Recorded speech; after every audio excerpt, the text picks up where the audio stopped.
Who's the most controversial? Linebacker Bill Romanowski. He was a gridiron hitman, more recognized for his brutal clashes than his professional achievements. A player whose own teammates feared him as much as his rivals did.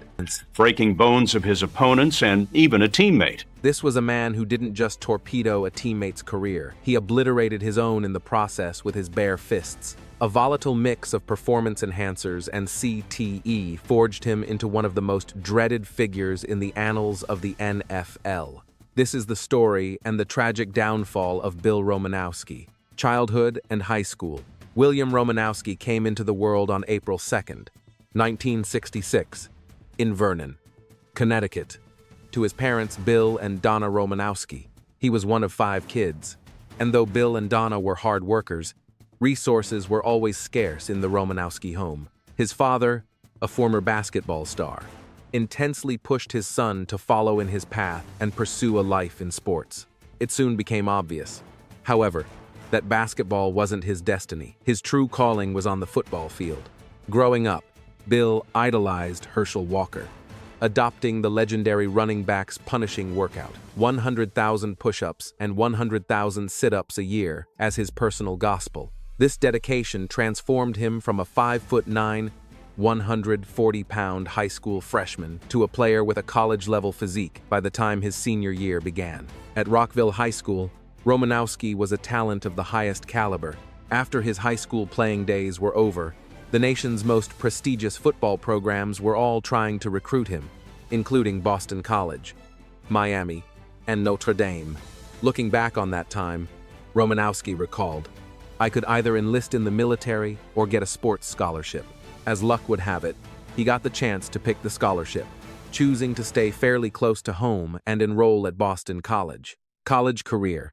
It took no time at all for Romanowski to prove he belonged on the field, securing a starting role in his freshman season.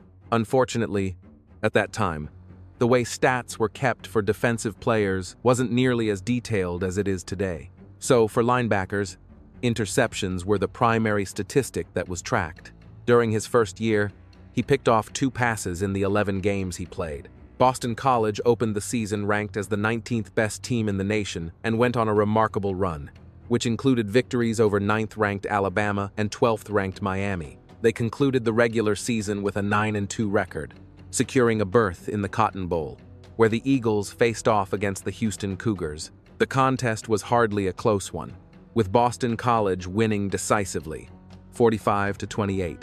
The Eagles lost a significant amount of talent before the 1985 season, which resulted in them starting the year unranked, despite their amazing 1984 performance. The season was largely unremarkable, culminating in a paltry 4-8 record.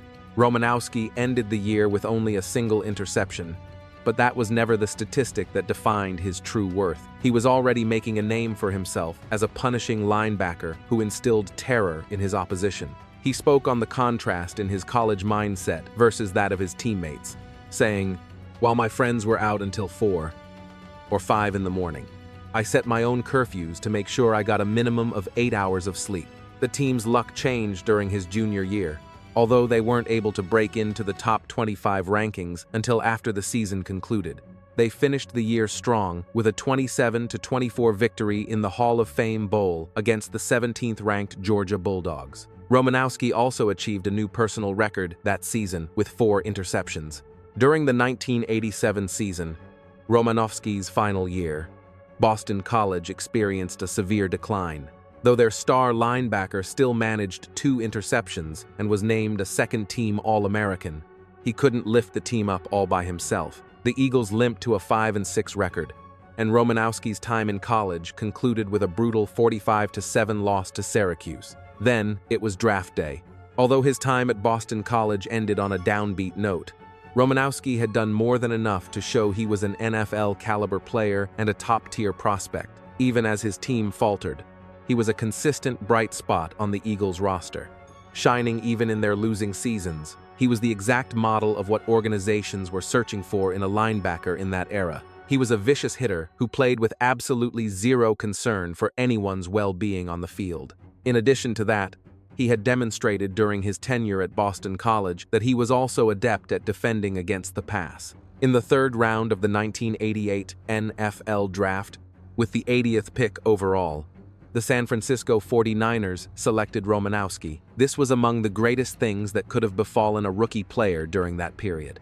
While finding a spot on the field would be tough at first, the 49ers were in the midst of their dynasty, boasting future Hall of Famers on both sides of the ball, many of whom were established, mature players who would make for outstanding mentors. NFL career.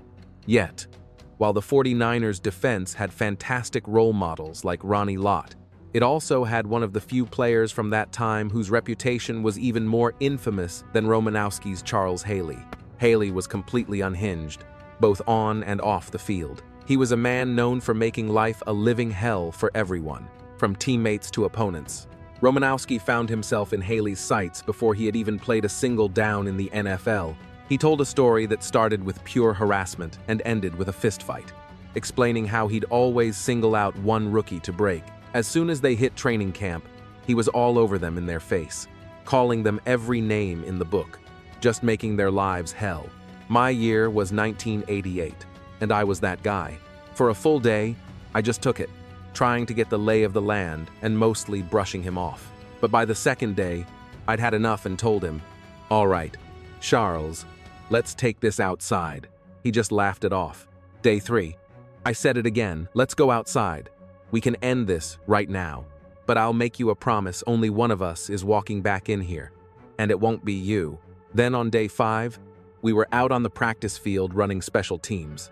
We were in the middle of punt drills when he came out just to get under my skin, lining up right across from me. He shot across the line, grabbed me, and just wouldn't let go. I tried to wrestle free, but he had me locked down, so I grabbed a hold of his face mask, popped him 5 times, and put him on his back. I never had to deal with him again. That was the end of that problem. Forever. That sheer grit and total absence of fear landed Romanowski on the field for all 16 regular season games his first year out. He even clawed his way into a starting position by the middle of the season, getting the nod in 8 games. But in week 11, he delivered what might have been his career's most defining performance, just not in the way you'd think. During the game, long after the whistle blew, Los Angeles Raiders tight end Ethan Horton shoved him square in the back. The very next day, in a film session, after witnessing the cheap shot, Ronnie Lott killed the projector, flipped on the lights, and just laid into Romanowski, screaming, "This league is built on respect. If you ever let someone do that to you again, I'll deal with you myself." That threat unlocked something primal in the linebacker, practically overnight. He transformed into a complete psychopath on the field. Nothing was off-limits for Romanowski, from bone-crushing hits to instigating all-out brawls. Unleashing this side of himself made him a far more dominant player.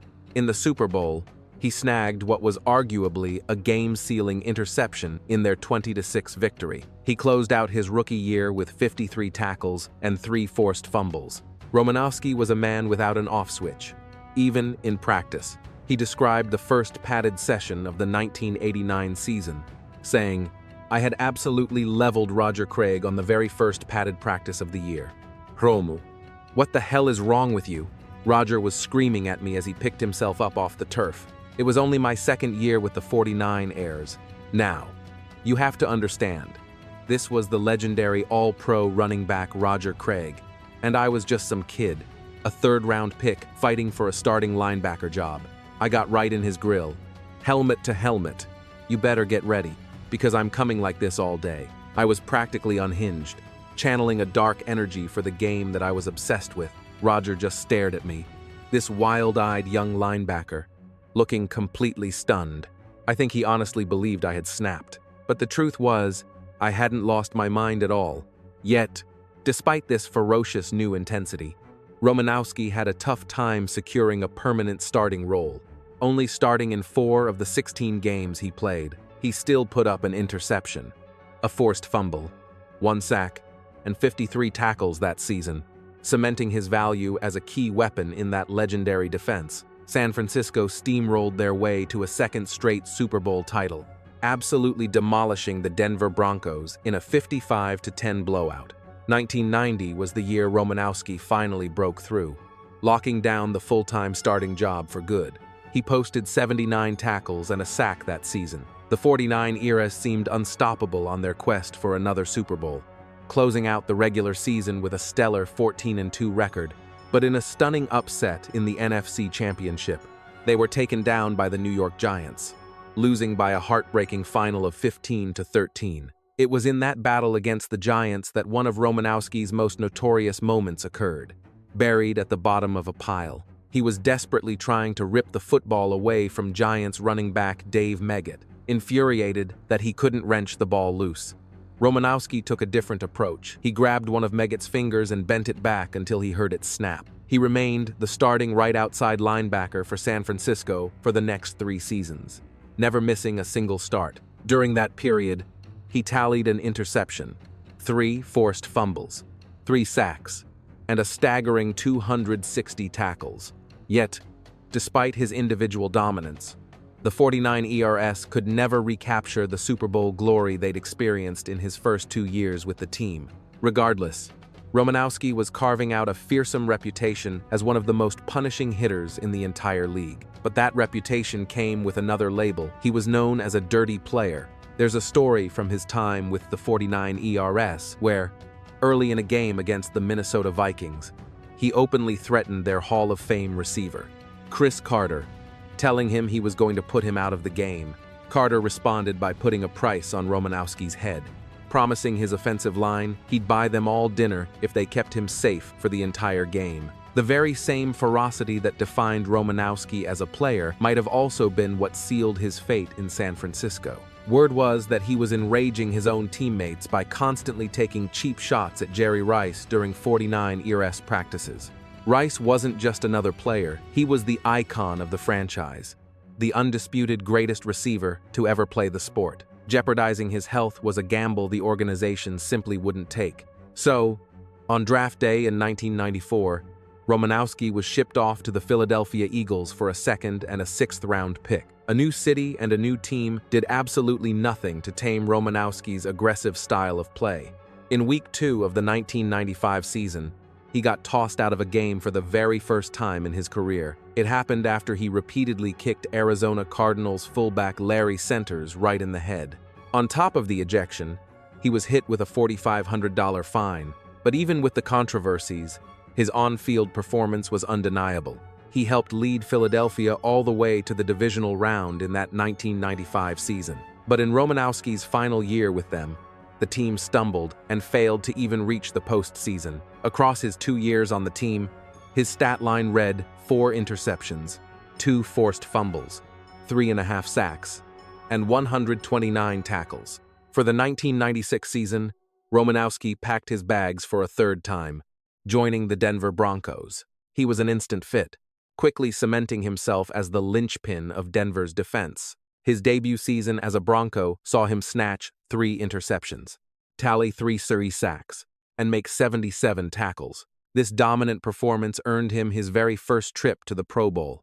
That season, however, ended with a bitter taste after a stunning playoff upset in the divisional round by the Jacksonville Jaguars, who won by a final of 30-27. In the season that followed, Romanowski found himself in deep trouble with the league. It didn't matter what was at stake in the game. If Romanowski was on the field, he was playing with a vengeance. The first major incident unfolded in a preseason game, a time when most players are just shaking off the rust while others are desperately fighting for a roster spot. But that didn't stop Romanowski from delivering a vicious helmet-to-helmet strike on Carolina Panthers quarterback Kerry Collins that broke his jaw. Later that same season, during a Monday Night Football clash against the San Francisco 49ers, television cameras caught Romanowski spitting on wide receiver J. Stokes after being provoked. Despite the constant penalties he racked up all season, he still performed at an elite level, notching an interception, a forced fumble, 2 sacks, and 70 tackles. Romanowski was a key factor in their playoff surge that climaxed with a 31-24 victory over the Green Bay Packers in the Super Bowl, which secured Romanowski the 3rd championship ring of his career. In 1998, he was back in the Pro Bowl with 2 interceptions, 2 forced fumbles, 7.5 sacks, and 72 tackles. Building on that success, Denver battled its way back to the Super Bowl, this time to square off against the Atlanta Falcons. The Broncos didn't even break a sweat in this championship, easily winning their second straight Super Bowl 34-19. The next year, Romanowski was making headlines again, but not for Pro Bowls or Super Bowl rings. Instead, he went completely off the rails in a game against the Kansas City Chiefs, committing 3 illegal hits and also swinging a punch at the legendary tight end Tony Gonzalez. This outburst set him back $42,500. Later in the season against the New York Jets, he got slapped with an undisclosed fine for pelting Brian Cox with a football, striking him in the groin. He played 2 more years for the Broncos before asking to be cut from the team, and they honored his request. It didn't take Romanowski long to land on his feet, staying within the AFC West by signing on with the Oakland Raiders. Even though he was 36 years old in his first season in Oakland, he was the same old player. In a game against the Tennessee Titans, he ripped the helmet clean off running back Eddie George's head, which immediately triggered a shoving match between the two. The Raiders fought their way to the Super Bowl, where they met the Tampa Bay Buccaneers. Unfortunately, their defense couldn't contain the Bucs' offense, and they were crushed by a final of 48-21. Although he was approaching his 40s, Romanowski began the 2003 season on fire, posting 2 sacks in 3 games. But a violent clash in practice would abruptly end not just his career, but a teammate's as well. A career defined by controversy came to a controversial end. They say old habits die hard. In one of his earliest practices as an NFL rookie, he had gotten into a fistfight with Charles Haley, and so, it's almost poetic that his career would essentially be finished by another brawl at practice.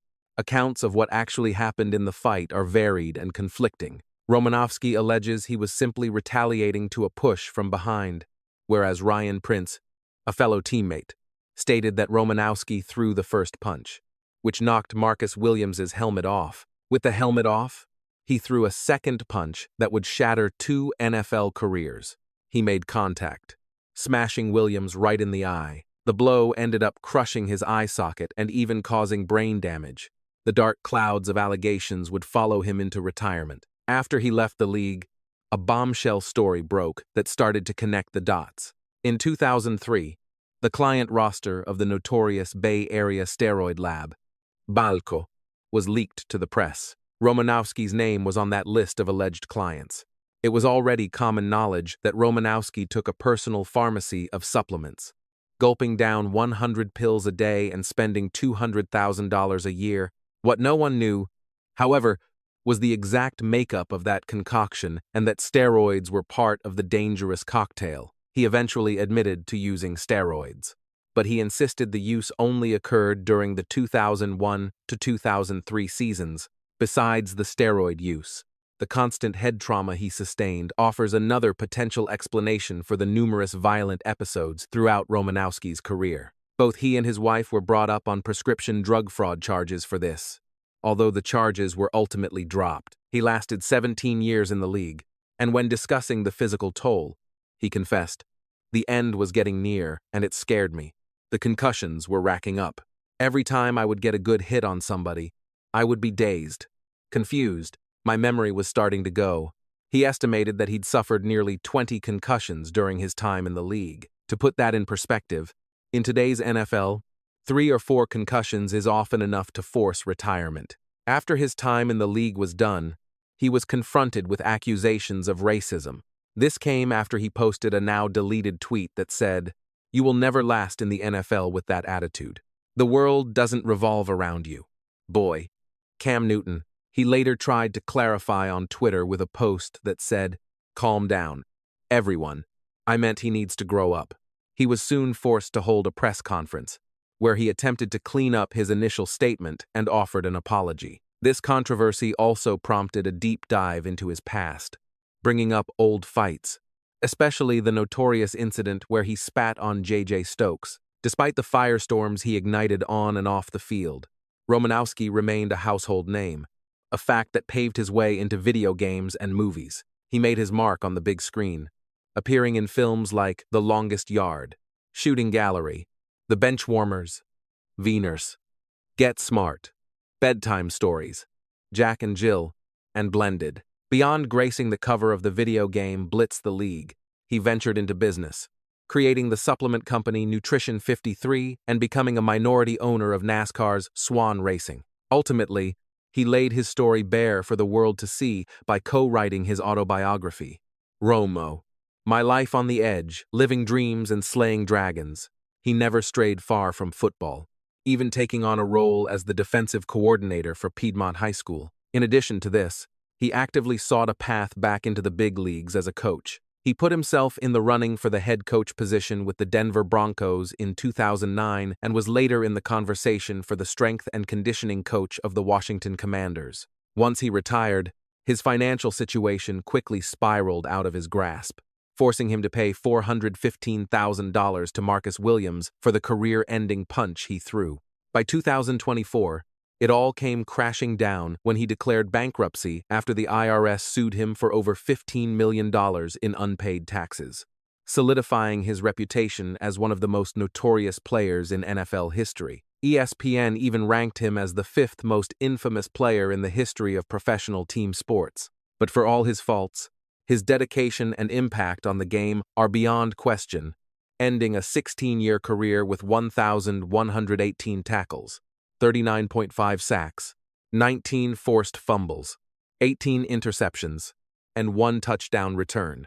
His talent earned him 2 nods for the Pro Bowl and took him to 4 Super Bowls. His name is etched in the record books, ranking 7th all-time in playoff games played, 56th in combined tackles, and 107th in forced fumbles. Romanowski was a madman on the field, fueled by an unparalleled obsession to prove his dominance at every turn. He played in 243 consecutive games. Setting an NFL record at the time, he was the very definition of an Iron Man. And despite his dangerously short fuse, his talent was truly elite. We want to hear what you think, so drop your thoughts in the comment section. And before you go, be sure to hit that like button and subscribe to NFL Rivals so you never miss what's next.